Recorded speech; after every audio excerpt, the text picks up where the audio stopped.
Assalamualaikum warahmatullahi wabarakatuh dan selamat pagi siswa-siswi SMA se-Sulawesi Selatan. Bagaimana kabarnya hari ini?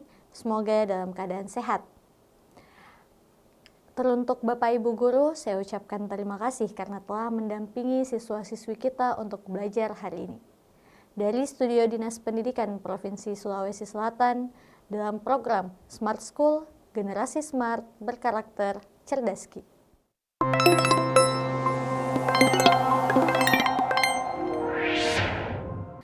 Nah, baik adik-adik, kembali lagi bersama saya Kak Aisyah dalam mata pelajaran kimia. Hari ini kita akan belajar untuk mata pelajaran kimianya adalah materi ikatan ion. Nah, hari ini mari kita lihat materi apa saja yang akan kita bahas di ikatan ion ini.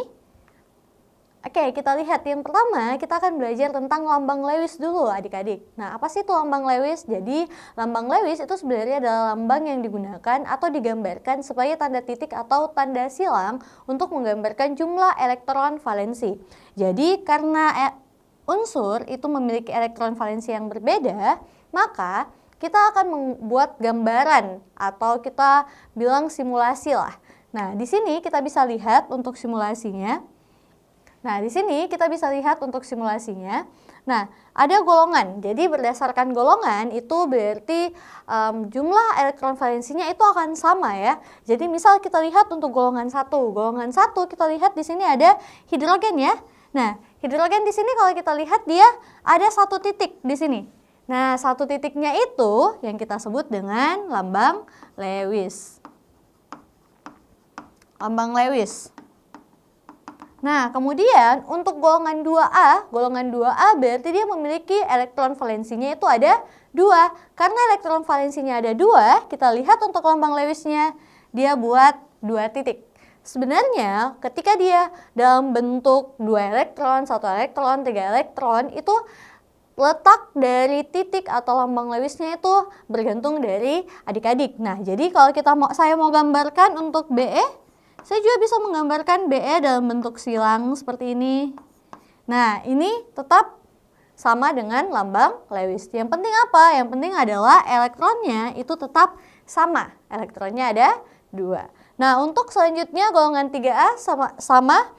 Untuk golongan 3A misalnya ada Al dengan 3 elektron valensi, kemudian golongan 4A ada karbon dengan 4 elektron valensi, kemudian golongan 5A ada fosfor dengan 4 elektron valensi, begitu sampai dengan golongan 8A yang memiliki 8 elektron valensi. Nah, kalau kita lihat di sini sebenarnya golongan 8A itu dia satu-satunya yang bisa memenuhi syarat oktet.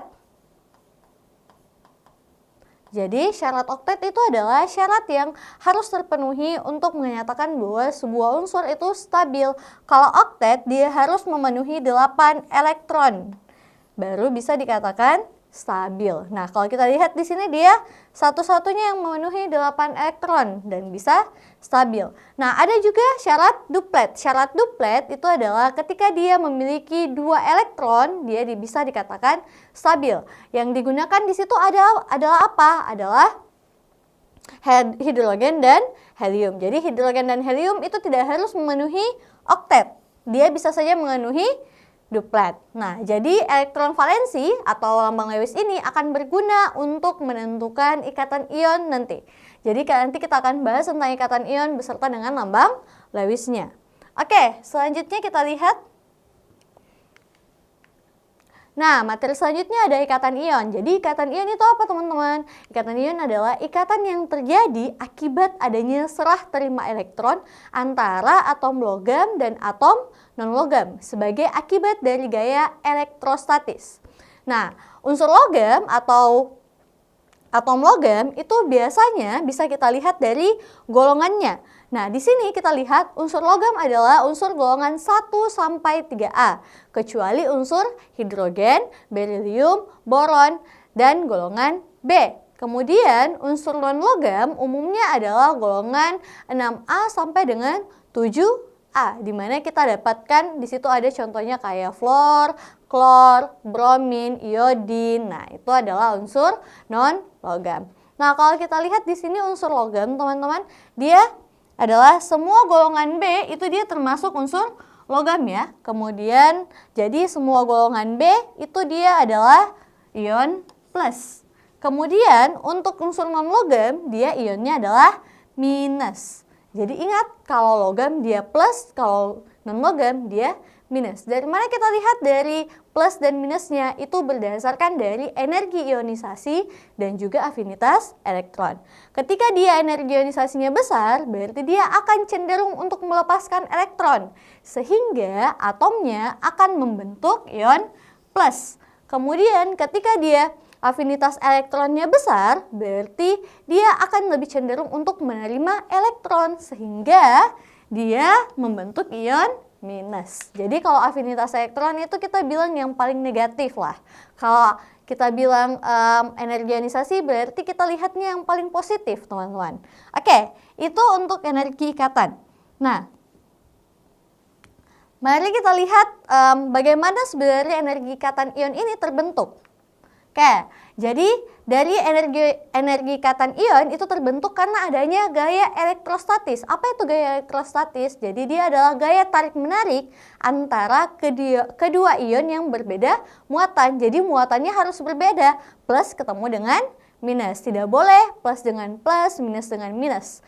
Jadi harus berbeda, plus dengan minus. Jadi dia akan menyebabkan gaya tarik menarik. Nah, contohnya kita lihat di sini ada NaCl, teman-teman. NaCl pasti paling sering teman-teman dengar ya. Nah, NaCl ini kita sebut juga dengan garam dapur. Nah, kita bisa lihat di mana Na plus dan Cl minus itu akan membentuk NaCl. Nah, di mana kalau kita lihat Na ini dia akan melepaskan satu elektronnya. Karena dia melepaskan satu elektronnya, itu akan diterima oleh Cl. Sehingga ketika diterima oleh Cl, itu akan membentuk NaCl. Seperti itu untuk gaya elektrostatis. Jadi nantinya antara ion yang positif ini dengan ion yang negatif ini, itu akan membentuk gaya elektrostatis. Atau mereka saling tarik menarik elektron, sehingga dia bisa membentuk suatu senyawa. Oke, lebih jelasnya lagi kita lihat. Nah, jadi misal kita punya ikatan ion, di mana kita lihat di sini Na. Na itu dia punya elektron valensi atau konfigurasi elektronnya kita punya yang ini. Kemudian kita punya elektron valensinya ada 3s pangkat 1, yang dimana berarti s pangkat 1 dia akan melepaskan elektron. Kenapa? Karena dia cenderung untuk melepaskan elektronnya, karena energi ionisasinya itu dia lebih cenderung untuk melepaskan elektron. Nah, kemudian kita lihat Cl di sini. Cl di sini ada konfigurasinya, kemudian ada elektron valensinya, kita lihat 3p5. 3p5 berarti dia akan lebih cenderung untuk menerima elektron dibanding untuk melepaskan. Jadi dia akan memilih untuk menerima satu elektron dibanding harus melepaskan 5 elektronnya. Jadi di sini kita lihat klorin memiliki elektron valensi 7, maka dari itu klorin memiliki kecenderungan menerima satu elektron dibanding dengan melepas 7 elektronnya. Untuk apa? Untuk menjadi 8. Tujuannya adalah untuk menjadi 8. Nah, itu. Oke, kita lihat dari kalau kita lihat dari ikatan ion itu yang kalau kita lihat dari Na dan Cl masing-masing itu yang kita punyai. Kita lihat dari sini. Nah, misal ini adalah elektron dari Na, di mana Na memiliki satu elektron valensi. Ini satu elektronnya, ini yang kita sebut dengan elektron. Elektron valensinya ini akan menyebabkan gaya tarik-menarik dengan elektron dari Cl, di mana elektron Cl ini dia mempunyai muatan minus dan ini dia mempunyai ikatan muatan plus, sehingga mereka akan menyebabkan gaya elektrostatis. Nah, kita lihat. Dari sini, natrium dan klorin akan melakukan pertukaran elektron membentuk senyawa natrium klorida. Jadi nantinya elektronnya yang di sini itu akan masuk juga ke dalam sini. Sehingga dia akan membentuk senyawa natrium klorida. Nah, nanti natrium klorida yang terbentuk itu bentuknya akan seperti ini. Jadi dia Na plus kemudian Cl minus, dia akan menghasilkan ini. Itu untuk ikatan ion. Nah, jadi untuk ikatan ion itu dia berbeda-beda ya. Jadi tergantung dari berapa elektron yang akan dilepaskan dan berapa elektron yang bisa diterima. Jadi nanti kita lihat lagi untuk contoh-contoh ketika dia muatannya berbeda. Nah, selanjutnya kita lihat lagi contoh berikutnya. Ada MgO teman-teman. Di mana MgO ini atau magnesium oksida, ini kita lihat di sini. Dia memiliki konfigurasi elektron 282, yang mana dia akan cenderung untuk melepaskan 2 elektron dan menerima dan melepaskan 2 elektron. Kemudian untuk oksigen dia 286, di mana dia akan cenderung untuk menerima 2 elektron untuk bisa mencapai oktet. Kalau ini dia mending lepas 2, nantinya bisa jadi duplet, bisa jadi oktet. Di sini ada 8. Kemudian kalau yang oksigen dia akan cenderung untuk menerima 2 untuk menjadi 8. Oke, nah kita lihat dari proses pembentukannya seperti apa. Jadi kita punya Mg dalam bentuk netral itu dia akan menjadi Mg2+ dengan melepaskan 2 elektron. Nah, kemudian oksigen yang netral itu akan menerima 2 elektron sehingga menghasilkan oksigen 2-. Nah, di mana kalau kita lihat di sini elektronnya bisa kita coret karena dia sudah sama-sama 2. Jadi kita punya Mg2+ plus O2- menghasilkan MgO. Nah, kenapa dia tidak punya kenapa dia masing-masing satu atomnya? Karena masing-masing dari ionnya atau masing-masing dari muatannya itu sama. Jadi kalau muatannya berbeda, bisa saja jumlah atom yang kita gunakan juga berbeda. Oke, kita lihat lagi contoh selanjutnya. Nah, di sini ada CaCl, teman-teman. Jadi CaCl2, kita lihat untuk konfigurasinya, Ca atau kalsium itu dia akan lebih cenderung untuk melepaskan 2 elektron. Sedangkan Cl itu akan cenderung untuk menerima 1 elektron ya di sini. Dia akan cenderung untuk menerima 1 elektron. Jadi kalau kita lihat dia akan melepaskan 2 elektron dan yang ini akan menerima 1 elektron. Di mana kalau kita lihat di sini, nah proses pembentukannya itu kita lihat Ca itu dia akan melepaskan 2 elektron membentuk ion 2+. Kemudian Cl, dia hanya bisa menerima 1 elektron. Tapi karena Ca-nya punya 2 elektron, sehingga Cl-nya bisa dikali 2. Atau bisa ada 2 atom Cl yang sama. Sehingga kita tulisnya Cl2 plus 2E-. 2E- itu berarti dia menerima 2 elektron dari sini. Dia menerima elektron dari sini menghasilkan 2 Cl-. Oke, jadi kenapa dia di sini 2? Karena ada 2 atom Cl- untuk mendapatkan 2-. Kenapa kita perlu 2-? Karena Ca-nya 2+. Jadi kita harus samakan muatannya untuk bisa membentuk sebuah senyawa ion. Sehingga kita dapatkan Ca2+ ditambah dengan 2 Cl- menghasilkan CaCl2. Oke, itu untuk CaCl2. Nah, jadi dia berbeda muatan ya. Jadi kalau berbeda muatan, kita harus samakan jumlah elektron yang diberikan dengan jumlah elektron yang akan diterima. Itu untuk CaCl2. Mari kita lihat yang berikutnya. Nah, yang berikutnya ada AlCl3. Di mana AlCl3 ini berarti kita lihat di sini kita punya Al, di mana Al itu akan cenderung untuk melepaskan 3 elektronnya. Jadi dia akan cenderung untuk melepaskan 3 elektron dan Cl sama seperti tadi dia akan cenderung untuk menerima 1 elektron. Sehingga apa yang terjadi? Kita lihat di sini proses pembentukannya adalah AlCl3. Al itu dia akan melepaskan 3 elektron sehingga membentuk 3+. Di sini 3 elektron yang dilepaskan, kemudian 3 elektron yang dilepaskan itu nantinya akan diterima oleh Cl. Nah, karena Cl hanya bisa menerima 1, berarti kita perlu 3 atom Cl untuk menerima 3 elektron yang dilepaskan oleh Al. Jadi, karena dia perlu 3, berarti kita Cl3 plus 3 elektron. 3 elektronnya kita dapatkan dari sini. Nah, kemudian menjadi 3Cl-. Sehingga kita dapatkan proses pembentukannya adalah Al3+ ditambah dengan 3Cl- menghasilkan AlCl3. Nah, kenapa sebenarnya ion-ion ini perlu berikatan? Supaya dia bisa bergerak di ruang bebas. Kenapa? Karena ketika dia tidak oktet atau tidak duplet, maka dia tidak bisa bergerak bebas di dalam lingkungan sekitar. Jadi dia perlu untuk duplet dan oktet sehingga dia dapat bergerak bebas. Itu untuk AlCl3 ya teman-teman. Nah, mari kita lihat yang berikutnya. Nah, kita punya sifat-sifat senyawa ion. Jadi sifat-sifat senyawa ion itu ada beberapa. Kita lihat.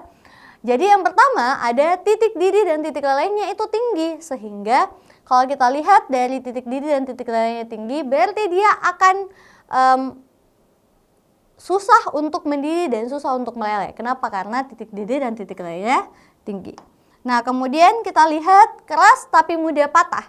Jadi karena dia keras, dia itu terdiri dari ikatan-ikatan yang kuat. Ikatan senyawa ion itu dia ikatannya kuat. Sehingga ketika dia kuat, dia bukan kuat, dia lebih ke membentuk pelapis atau dinding. Jadi dia membentuk kisi-kisi kristal namanya. Nah, kisi-kisi kristal itu dia keras, tapi dia mudah patah. Contohnya seperti apa? Contohnya seperti garam dapur, teman-teman. Teman-teman pasti sering lihat garam dapur. Kalau kita pegang garam dapur itu, dia akan mudah patah, tapi dia keras.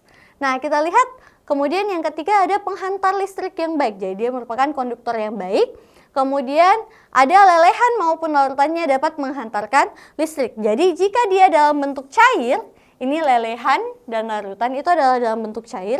Jika dia dalam bentuk cair, dia dapat menghantarkan listrik. Kemudian kita lihat pada suhu kamar berwujud padat. Jadi ketika dia dalam suhu 25 derajat Celcius, dia akan berwujud padat. Kemudian kita lihat yang terakhir, dia mudah larut dalam air dan tidak larut dalam pelarut organik. Jadi dia mudah larut di dalam air, tapi ada beberapa senyawa juga yang susah larut di dalam yang memang susah larut. Nah, kalau kita lihat di sini dia mudah larut dalam air dan tidak larut dalam pelarut organik. Pelarut organik itu contohnya seperti alkohol, eter, benzena. Itu adalah pelarut-pelarut organik, teman-teman. Nah, jadi itu untuk sifat-sifat dari senyawa ion. Jadi, berdasarkan sifatnya kita bisa lihat, kita nanti bisa menentukan apakah ini adalah senyawa ion atau bukan. Nah, contoh-contoh senyawa ion yang sering kita dapatkan itu seperti kapur, teman-teman. Teman-teman pasti pernah lihat kapur. Kapur itu dia keras, tapi gampang patah. Nah, kemudian kita bisa lihat juga tadi seperti yang saya bilang ada NaCl atau garam dapur. Nah, kita lihat lagi. Selanjutnya kita lihat untuk latihan soal ya, teman-teman. Nah, kita lihat latihan soalnya. Jika unsur X memiliki konfigurasi elektron 281, maka ion yang dibentuk adalah, nah, jadi dia punya X sama dengan 281. Karena dia 281 berarti akan lebih mudah ketika dia melepaskan satu elektron.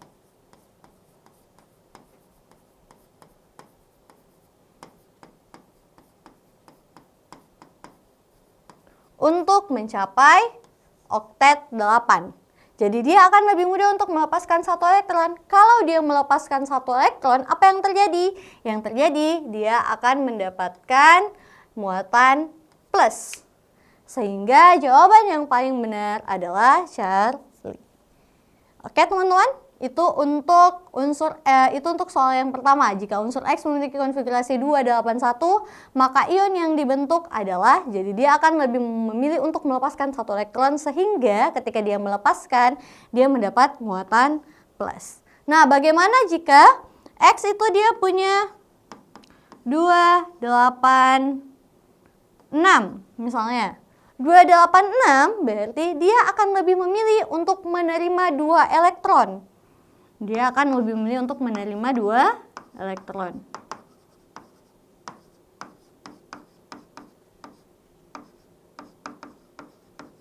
Nah, 2 elektron tambahan ini akan membuat 6 menjadi 8. 6 tambah 2 kan 8 ya. Karena dia membuat 6 menjadi 8, maka dia sudah membentuk oktet. Nah, karena dia memilih untuk menerima 2 elektron, berarti muatan yang diterimanya adalah X2 minus. Karena dia akan menerima 2 elektron. Berarti kalau misal soalnya dia pakai 286, jawaban yang paling tepat adalah bravo. Kita lihat X2 minus. Oke, itu untuk soal yang pertama. Kita lihat soal berikutnya. Nah, diketahui beberapa unsur P dengan nomor atom 11, Q dengan nomor atom 12, R dengan nomor atom 17, S dengan nomor atom 18. Pasangan unsur yang paling mungkin untuk membentuk senyawa ion adalah, nah tadi kita lihat kalau senyawa ion itu dia harus bertemu antara ion muatan positif dengan ion muatan negatif. Jadi kita perlu cari yang mana sebenarnya di sini yang akan melepaskan dan yang mana yang akan menerima. Kalau dia nomor atom 11, berarti kita bisa mulai dengan apa teman-teman? Kita bisa mulai dengan konfigurasi elektron terlebih dahulu. Nah, supaya kita bisa lihat yang mana yang akan melepaskan elektronnya dan yang mana yang akan menerima elektron. Kalau kita lihat di sini nomor atom 11, berarti kita bisa 2, 8, 1. Ini kan 2 tambah 8, 10 tambah 1 sama dengan 11. Nah, kita lihat lagi yang 12-nya. 2, 8, 2. Kemudian 2, 8, 7. Dan yang terakhir 2, 8, 8. Nah, kita eliminasi dulu. Untuk S itu dia tidak mungkin nih untuk menerima ataupun melepaskan elektron. Kenapa? Karena dia sudah stabil di angka 8 oktet. Oke, jadi dia tidak akan membentuk ikatan ion, teman-teman. Kenapa? Karena nomor atomnya itu sudah membentuk oktet. Nah, sedangkan sekarang yang kita punya, opsi yang kita punya adalah P, Q, dan R. Nah, kalau kita lihat P, Q, dan R di sini, P itu akan cenderung untuk melepas. Kemudian Q itu dia akan cenderung untuk melepas. Kemudian R dia akan cenderung untuk menerima.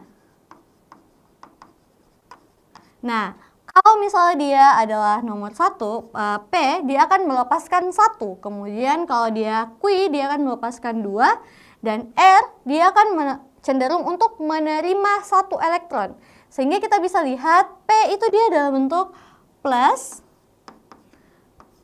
Kemudian ada Q itu dalam bentuk 2 plus. Kemudian ada R dengan bentuk minus.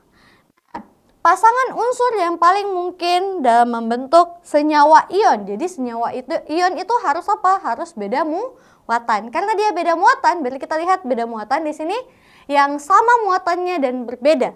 Sama muatannya artinya apa? Sama-sama 1 atau sama-sama 2. Ini kita lihat di sini 1, di sini juga 1, sedangkan di sini 2. Jadi yang paling mungkin untuk membuat senyawa ion adalah P dan R. Kenapa P dan R? Karena dia sama-sama muatannya 1 dan dia berbeda jenis muatan, yang satunya plus dan yang satunya minus. Nah, jadi jawaban yang paling benar adalah alfa. Nah, itu untuk nomor 2.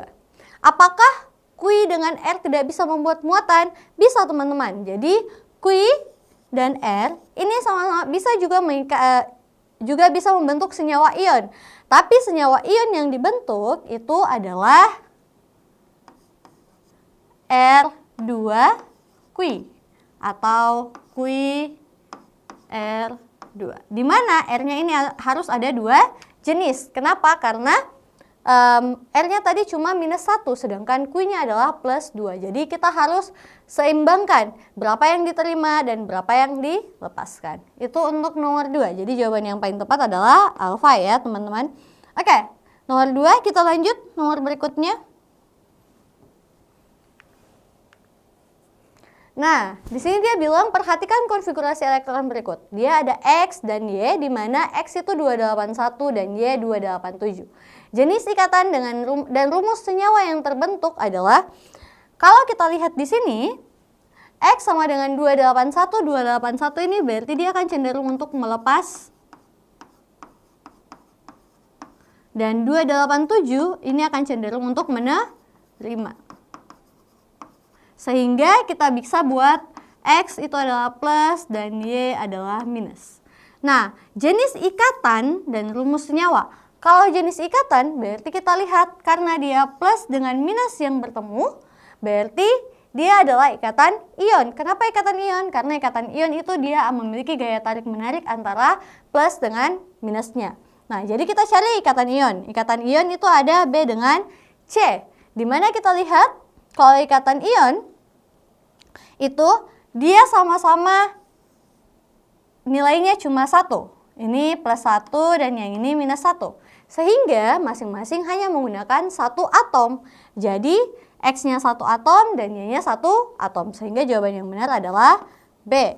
Kalau yang C berarti dia harusnya Y-nya itu 2 minus. Kenapa? Karena di sini X-nya ada 2. Sehingga Y-nya harus dalam bentuk 2 minus. Berarti jawaban yang paling benar di sini adalah B. Nah, kenapa error salah? Error di sini dia bilang ikatan logam. Sedangkan ini ikatan antara non-logam dengan logam. Jadi kalau dia bilang ikatan logam itu kurang tepat. Karena ikatan logam antara logam dengan logam. Nah, itu untuk soal nomor 3. Oke. Kita lihat soal yang terakhir, perhatikan sifat berikut. Jadi di sini ada 4 sifat. 1, 2, 3, 4, di mana titik leleh tinggi, dapat menghantarkan listrik saat cair, mudah menguap, berbentuk kristal. Sifat senyawa ion ditunjukkan oleh nomor, tadi sudah kita bahas sifat-sifat senyawa ion. Jadi sifat-sifat senyawa ion yang pertama tadi adalah titik didihnya tinggi dan titik lelehnya tinggi. Berarti yang pertama sudah benar. Kemudian dia bisa menghantarkan listrik dalam bentuk lelehan dan larutan. Berarti itu adalah cair. Berarti yang kedua sudah benar. Kemudian dia bilang mudah menguap. Sedangkan tadi itu kita tidak bahas tentang mudah menguapnya. Kenapa? Dia juga tidak mudah menguap. Kenapa? Karena titik didihnya tinggi. Ketika titik didihnya tinggi, berarti dia akan susah untuk menguap ya teman-teman. Jadi Charlie-nya yang ketiga itu salah. Kemudian kita lihat yang keempat, berbentuk kristal. Berbentuk kristal dapat kita lihat dari mana? Dari bentuknya yang keras. Nah, bentuk yang keras itu dari mana? Dari kisi-kisi kristal yang dibentuk dari senyawa ion. Sehingga yang keempat juga benar. Jadi jawaban yang paling benar adalah bravo. 1, 2, dan 4. Nah, itu untuk nomor 3. Jadi itu untuk soal-soal hari ini. Mungkin untuk soal ikatan ion sudah cukup jelas, dan ikatan ion sebenarnya itu jarang digunakan juga untuk soal-soal yang lebih lanjut. Mungkin dia akan lebih sering digunakan di kelas 10 ataupun soal-soal TKA nanti. Nah, itu untuk ikatan ion dan materi kita hari ini. Baik, mungkin itu saja dari saya. Assalamualaikum warahmatullahi wabarakatuh dan sampai jumpa lagi.